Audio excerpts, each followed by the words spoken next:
Oliver divorced his first wife a few years ago, leaving her an apartment. So after his marriage to his new wife, they were forced to move in with Oliver's mother. One day, on the day of their third anniversary together, Oliver decided to make the day special. He suggested his wife to go to a restaurant, but her answer unexpectedly disrupted his plans.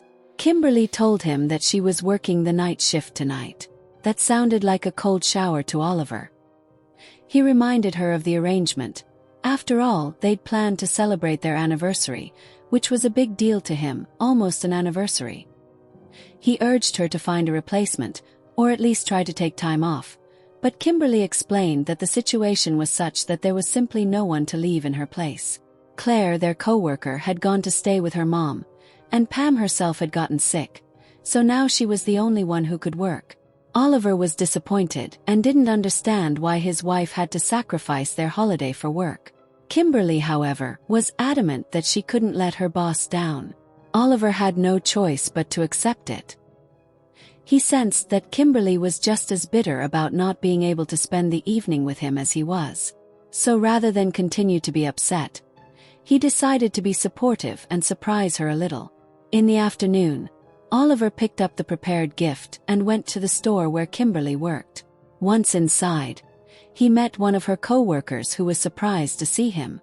"It's been a while since you've been here," the co-worker noted with a smile as he asked how Oliver was doing. Oliver explained that today was his special day, the anniversary of his and Kimberly's life together, to which he responded with heartfelt congratulations. However, his joy was overshadowed by an unexpected problem. The power went out in the store, so they had to close the store and let all the customers go. Oliver was taken aback. "You mean the store is closed and Kimberly is already home?"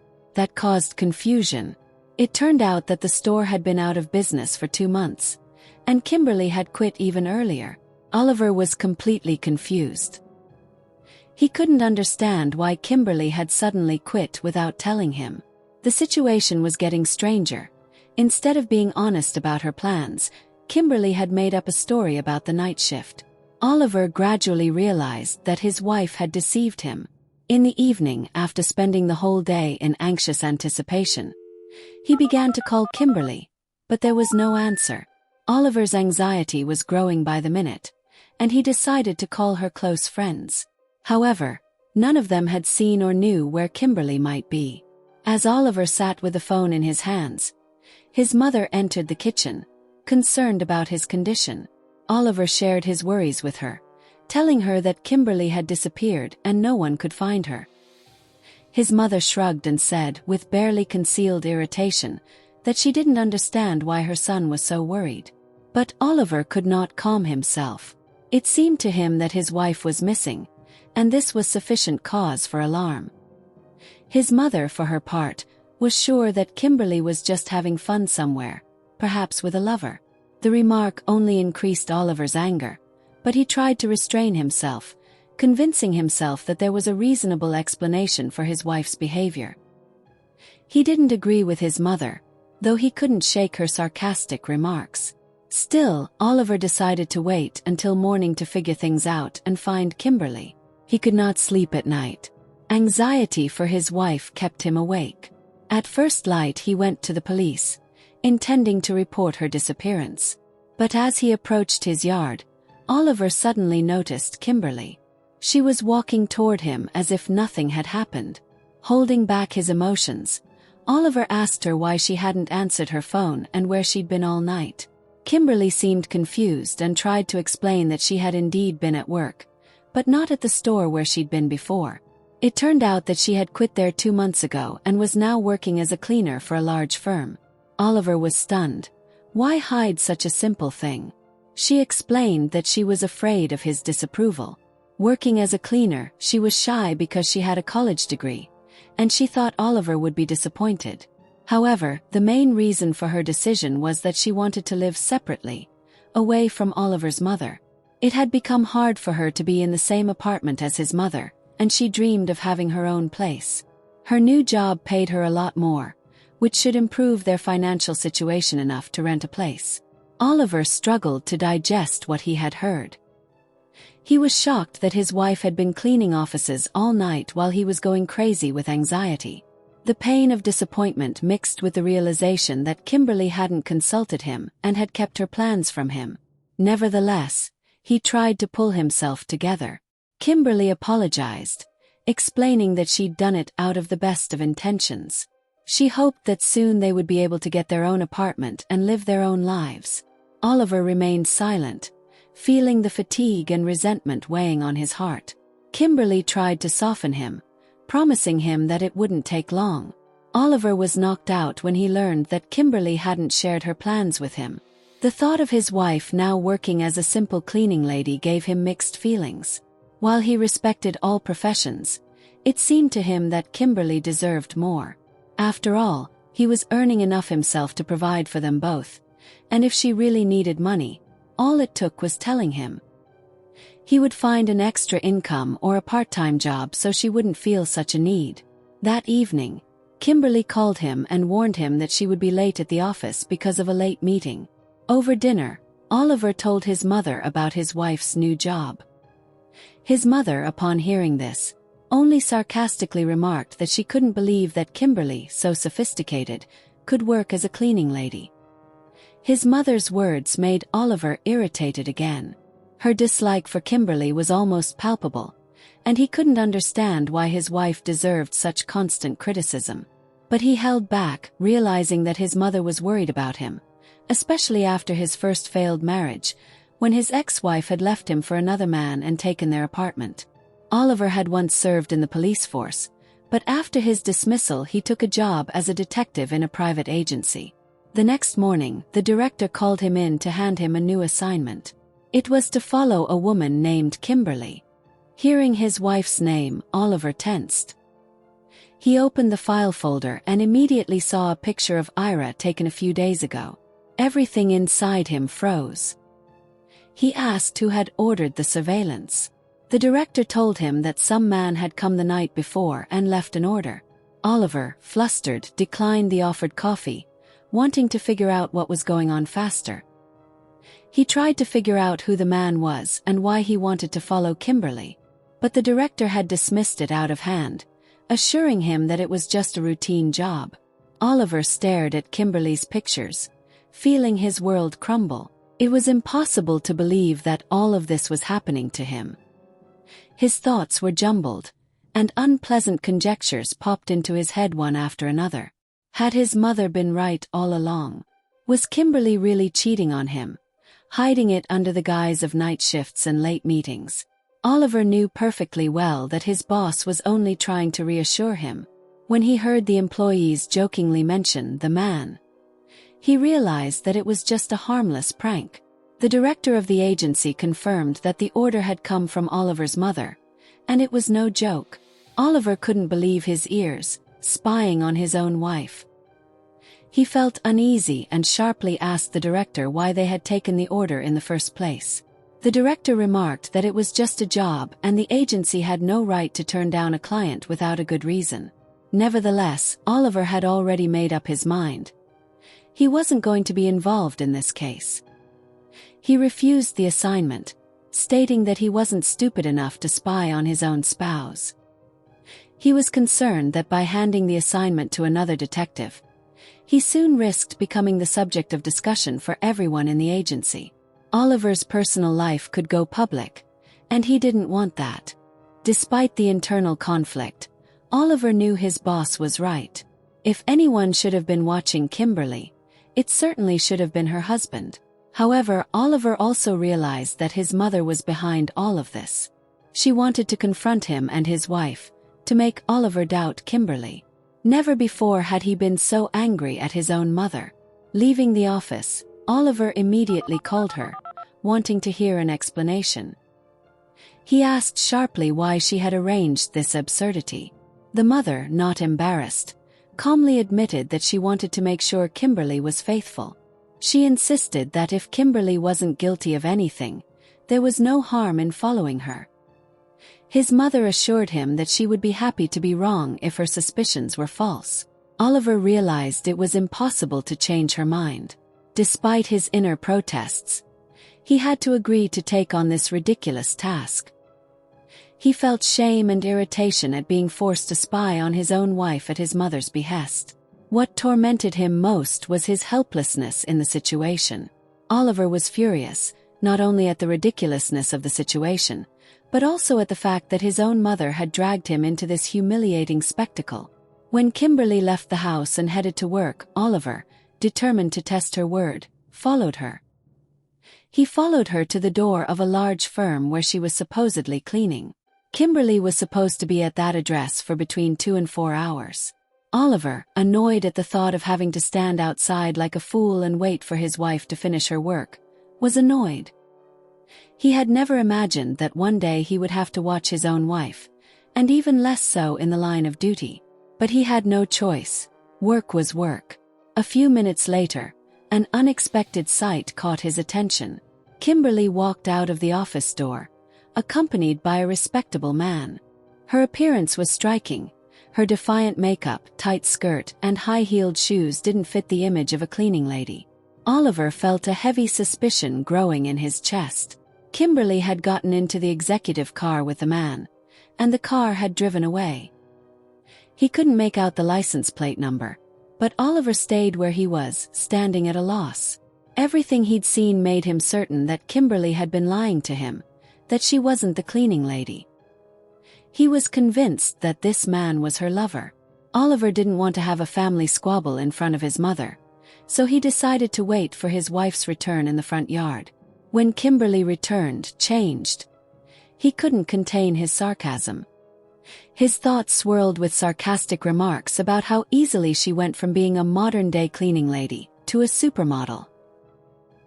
He noticed that he'd seen her with a man today, dressed like a catwalk, and wanted to know who it was.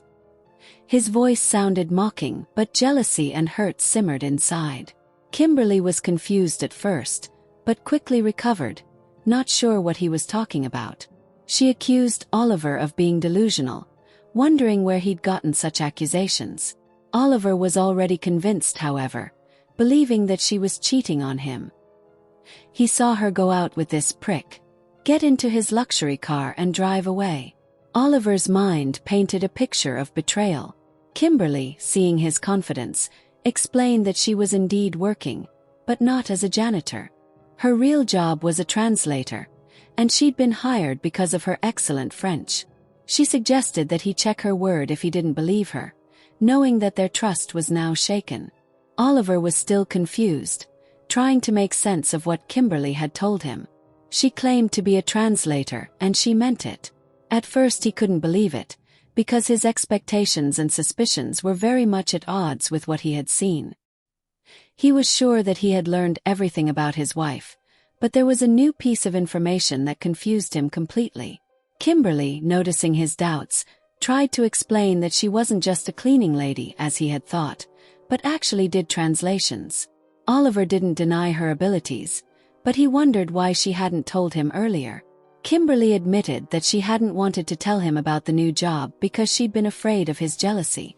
She knew that negotiations often took place late at night and could drag on into the morning, and she was sure he wouldn't approve of her late-night meetings with strange men. Her fears were well-founded, for Oliver was already inclined to suspect her of cheating. Oliver, though he understood her motives, couldn't help his disappointment. He thought that if Kimberly had been honest with him from the beginning, this awkward situation could have been avoided. She might have been right in her fear, but trust, it seemed to Oliver, could have been maintained if she had told the truth. He felt ashamed of his temper, realizing that he could have just waited until she returned and discussed things calmly. The next day, on his lunch break, Oliver stopped by the house, deciding to take advantage of a free moment. His mother, Marcia, had asked him to help her pay her utility bill through mobile banking. Oliver started to show her how to do it, but his attention was drawn to the repeated receipt of large sums of money into Kimberly's account from her boss. Puzzled, he didn't know how to interpret it. Oliver tried to explain to his mother that it was probably payment for Kimberly's translation work. But Oliver's mother, with her suspicious nature, immediately began to suspect something wrong. Of course, she didn't believe her son's words. It was obvious to her that the boss would not pay such sums just for translations. In her mind, she had a picture of Kimberly being dishonest with Oliver. Oliver could hardly contain his irritation at his mother's suspicions. But the amounts in the accounts did raise doubts in his mind. Despite his inner anxieties, he decided not to show his mother his own suspicions. He knew that if she found out, it would be the occasion for endless recriminations against Kimberly. Alone with his thoughts, Oliver realized that he needed to figure out what was going on. He decided that the best thing to do would be to talk to his wife directly. So he went to the office where she worked and called Kimberly, asking her to come out for a few minutes to talk. Oliver stood there, trying to find the right words to talk to Kimberly as she walked out of the office, looking at him tiredly. She asked what had happened, assuming that there was no urgency, but noticing his tense look, she realized that he had come for a reason. Oliver wanted to say that he'd missed her, that it was important to him just to see her, but he was overcome with other thoughts, misunderstanding and doubt. Kimberly said that she still had a lot of work to do. She had to prepare a second copy of the contract for the French partners. Oliver congratulated her discreetly, realizing that she'd probably been promoted, since she was so busy. Even so, he still wanted to know more about her new job. It was unclear to him what exactly Kimberly was doing, escorting on business trips or drafting contracts. A little irritated by his questions, Kimberly explained that she had to translate a contract into French, a complex task that required a great deal of attention to detail. It was the kind of work she said she got good money for. But Oliver couldn't help his suspicions. He'd seen the amount of money Naumov was transferring into her account, and it made him uneasy. Although he hadn't followed Kimberly directly, he'd happened to see the transactions, and he couldn't shake the thought that there was more to it than that. Kimberly confirmed with cold calm that Naumov did pay well for urgent and lengthy negotiations. The work required meticulousness, and the slightest mistake in translation could have serious consequences. This was business, and Kimberly understood that. Oliver, however, despite her explanations, still had his doubts. He admitted to himself that he would love to see how Kimberly handled these Frenchmen and offered to attend the next meeting. Kimberly, grinning, agreed, promising to talk to Naumov to let him be there. But in doing so, she asked him to stop following her. Oliver tried to explain himself, assuring her that he hadn't meant it that way at all, but words were hard to come by. The conversation with Kimberly had left him with an unpleasant residue. He was aware that he was being jealous and suspicious, and he knew that his behavior might have offended her. But despite this realization, Oliver couldn't help himself. Doubt and jealousy continued to plague him. The next evening, Kimberly was again preparing for another negotiation with her partners and her boss. She made sure she had the necessary documents with her and turned off her phone at the last minute. It was her unspoken rule, considered a sign of good manners. Her boss hated it when someone was in the middle of a negotiation, so she always followed his instructions. Oliver watched her preparations with resentment, feeling that her work was becoming too important to her. He wondered why she always did what her boss wanted, but completely ignored his opinion. Kimberly hastily announced that it was time for her to leave, and reminded him that she'd made arrangements with her boss to have Oliver present during the negotiations, but he'd flatly refused. According to her, the presence of outsiders at such meetings was impossible, especially in the evening, when security and confidentiality were paramount. Oliver was disappointed. He was sorry that Kimberly couldn't fulfill her promise. He felt she was drifting farther and farther away, and he suggested that she leave her job to save their relationship. But Kimberly saw no problem, claiming that it was solely his jealousy, not her job, that was creating a crack in their marriage. Her words stirred Oliver's emotions. It seemed to him that Kimberly was putting her career ahead of their relationship, as if everything else in her life didn't matter. He couldn't understand why her boss had been so eager to ban him from the meetings. It seemed strange and suspicious to Oliver. After all, at home, over a cup of tea, Kimberly could tell him everything that was going on without jeopardizing confidentiality. As soon as the door closed behind Kimberly, Oliver, feeling a growing unease, made the decision to follow her. He wanted to see if she was really headed to a business meeting. However, what he saw surprised him even more. Instead of going to the office, Kimberly headed toward the nightclub. Oliver continued to watch and soon noticed her boss approaching her. This only heightened his suspicions. Oliver was jealous, but somewhere deep down he still hoped that Kimberly was telling the truth. When he saw her go to the nightclub and meet her boss, however, his hopes were dashed. Oliver realized that it wasn't a simple meeting, and a conclusion formed in his mind. Kimberly was cheating on him. Resentment and anger overwhelmed him. Overwhelmed by these feelings, Oliver called out to his wife, surprising her with his sudden appearance. When Kimberly saw her husband, she didn't immediately understand how he'd gotten here. But Oliver quickly explained that this was an open club, and anyone could come in. He couldn't understand how that was possible. Her negotiations with Naumov were taking place in a nightclub, not in the office as she had said. Internal tension was rising, and Oliver couldn't contain his sarcasm, hinting that the talks were clearly about more than just work issues. Kimberly tried to justify herself by saying that the French partners they were contracting with required a special approach. To get the contract signed, she said, they had to be entertained. But Oliver was not reassured by these explanations. It seemed to him that everything was too suspicious. When Kimberly admitted that she hadn't initially told him the truth about the meeting place, claiming that he simply couldn't have understood her intentions, his anger only grew.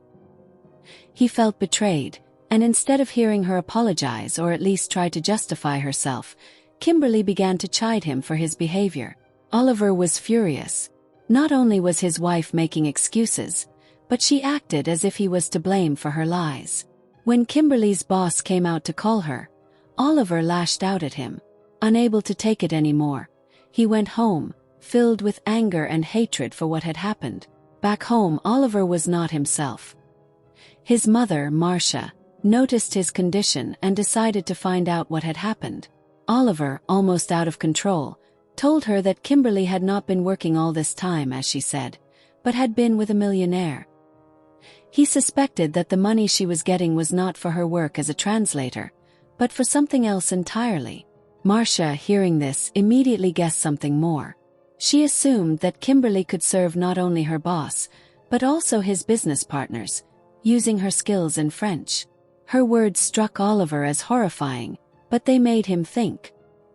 His mother had convinced him that millionaires wouldn't pay that much money for fleeting encounters, hinting at deeper connections between Kimberly and her employers.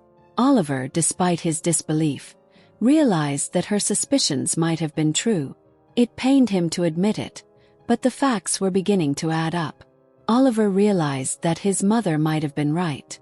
Although it didn't matter to him whether Kimberly had cheated on him with one man or several, his mother's suggestion that his wife wasn't just lying, but leading a double life, shattered him. Kimberly didn't come home that night, and she didn't answer her husband's calls. The next morning, as soon as Oliver arrived at work, he was summoned to his office by the principal. The director was not happy about his tardiness, but that wasn't the real reason for the summons. Oliver tried to justify himself, claiming that he had only punched the man who had been picking a fight with his wife. When asked if he knew who the man was and what his capabilities were, Oliver said he didn't care. He wasn't going to put up with someone trying to seduce his wife, even if that person had powerful connections. The principal, hearing this, remarked that Oliver might not have realized exactly what he'd gotten himself into. Kimberly's boyfriend turned out to be a very powerful man in town. Oliver learned that he'd almost filed a police report against him, and if it hadn't been for the intervention of some mutual friends, the case might have ended up in court. Oliver's boss emphasized that Director Kimberly had been a surprisingly adequate person and had decided not to take the case to court. Oliver thanked his boss for keeping the case quiet, but deep down he felt that he had done the right thing. He thought that any normal husband would have done the same in his place. The chief wasn't so optimistic, however. He said that now Oliver would have to write a letter of resignation of his own volition. The agency could not allow its employees to organize vigilantes and showdowns. Oliver realized that his boss had been right to fire him, but he didn't feel guilty. He was sure it was all because of Kimberly and her employer, who had used his connections to get rid of him. After writing his letter of resignation, Oliver bitterly realized that his life had changed, and he blamed his wife for everything. Oliver returned home, feeling empty. He tried to call his wife several times, but her phone remained disconnected. He didn't know what to do next, how to go on with his life. His job was lost and thoughts of Kimberly cheating on him tormented him. Oliver felt like a complete failure. At one point, the thought even crossed his mind that maybe Kimberly was telling the truth, but he quickly banished it as an empty hope. Wandering around the apartment in confusion, his gaze happened to fall on the nightstand in the hallway. There lay a piece of paper scribbled in familiar handwriting. Kimberly had left a short message. She was tired of his jealousy and had decided to live alone, asking him not to look for her. Oliver froze as he read the lines. He walked into the bedroom and saw the closet open, Kimberly's things gone. At that moment he finally realized that his wife had left him. She didn't even bother to explain herself, didn't even want to talk, but simply left, and probably to a lover. At first he was seized with rage. And then there was a faint thought that perhaps she really wanted to be alone. Oliver couldn't understand what was going on in his life. Everything was a mess, and he didn't know how to get out of the chaos. Soon after returning from the store, Marcia approached the house. Oliver, who had hoped that nothing terrible had happened, was concerned. He hadn't called his mother since he'd been fired from his job. Marcia wondered why he looked so glum. He admitted that he had been fired for fighting with his wife's boss. The mother anxiously asked where they got the vodka. She felt that the situation would turn out badly. She suggested that not only had Oliver been fired because of his behavior, but he might also be facing jail time. In desperation, she voiced her speculation about the bribe and a possible connection to her wife's lover. Oliver tried to reassure his mother, stating that no one was going to put him in jail. He explained that he had been fired fairly and that a detective had no right to hit people. He added that Kimberly had left, leaving a note saying that she wanted to be alone, and she wasn't answering her phone. Oliver was determined to find her and talk to her. Marcia, disagreeing with her son, pointed out that she didn't understand why he was so naive, even though everything pointed to his wife's infidelity. She thought Oliver should back off and not waste his energy on a futile search. Oliver, not listening to his mother, continued to look for Kimberly. He spent about an hour outside her work office, but he never found her. He then recognized the phone number of Kimberly's supervisor's reception area and tried to call. After much effort, he was able to find out that Kimberly's supervisor had gone on vacation. This news excited Oliver, and he suspected that her boss and Kimberly might have planned a vacation together. Completely gripped by jealousy and anxiety, Oliver decided to use old connections and called a former co-worker at the police department. He asked him to find out the address where Kimberly's boss lived. Having found out the address he was interested in, Oliver immediately went to the house of his wife's boss, hoping that it would help him understand what was going on. As he approached the entryway, Oliver ran into Kimberly's boss. Oliver learned that he was going on vacation, and he noted that it was indeed a time to relax after all the stress. He thanked Kimberly's supervisor for understanding and asked for clarification on whether the man was going on vacation alone or with company. Kimberly's boss replied that he preferred company and that he had great friends. When Oliver mentioned that he'd heard about his wife's possible presence on vacation, he reacted with surprise and assured her that he had no plans with Oliver's wife, and he was married himself. Oliver apologized for the awkwardness, explaining that he'd been wrong in his suspicions. Kimberly's boss confirmed that he'd only seen her last night, and that he had no immediate plans, negotiations, or meetings involving her. He noted that Kimberly was free right now and suggested that she might have some problems. Kimberly's boss revealed that she was handling a large sum of money, and it involved serious problems. That alerted Oliver, and he realized that Kimberly might be in a bad situation. Relief that there was nothing extra between Kimberly's boss and Kimberly was quickly replaced by anxiety. 2 days later, as Oliver headed to the agency to pick up his paycheck, He decided to call Kimberly one more time, hoping to resolve the situation. To his surprise, the call was answered by a woman he didn't know. It turned out that she was his roommate. When Oliver finally got to the hospital and found the right department, he learned that Kimberly had already undergone surgery. She was in the ICU and was still under anesthesia. Oliver tracked down the doctor, introduced himself, and asked him to explain the reasons for the emergency. The doctor informed him that Kimberly had donated a kidney and her condition was generally satisfactory. No tumors had been found in the kidney and she should recover soon. The doctor apologized and left, leaving Oliver completely confused. Oliver realized that Kimberly had sold the kidney because she needed the money. Plus, she had also borrowed a large sum from her boss.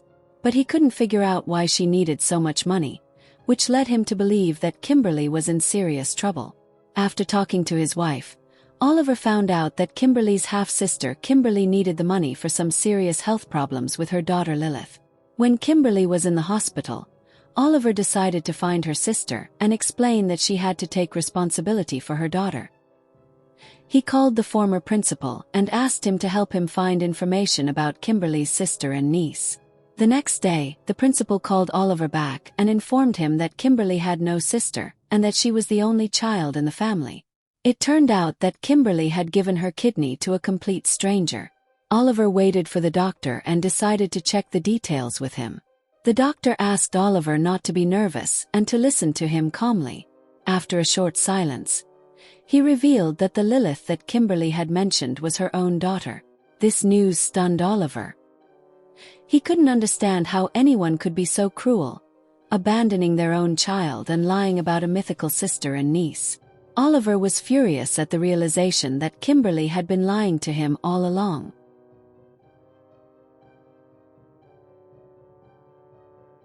A conflict was brewing between Oliver and Kimberly.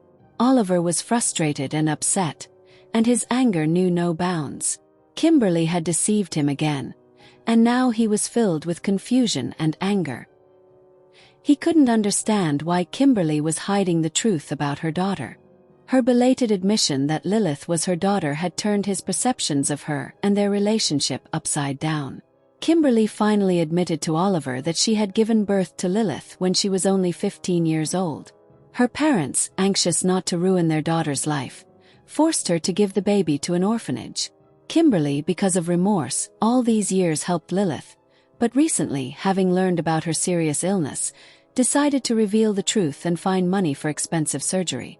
She felt deeply guilty about her long deception and explained that she was afraid to tell him about her daughter for fear that he would abandon her. Now, after all the pain and confessions, Kimberly calmed down, hoping that their relationship could recover. She recognized her mistake and knew what she'd done was wrong, but she still hoped for forgiveness. Oliver was at a loss and didn't know what to do next. He was willing to make a decision to help Lilith, but he had a hard time dealing with the feelings of betrayal and how it all affected their family. Oliver felt compassion for Kimberly, but her actions put him in a difficult position. Even though he understood that she was hurting and loved her daughter, he couldn't shake the feeling that she had betrayed his trust. Now, after the surgery and all the excitement, their relationship and future seemed uncertain and fragile. A few days after the surgery, as Kimberly began to recover, Oliver asked her to introduce him to her daughter. As mother and daughter discussed eating more fruit and taking pills to recover, Oliver was visibly nervous. Soon, he overheard Lilith asking Kimberly about the new man in her life.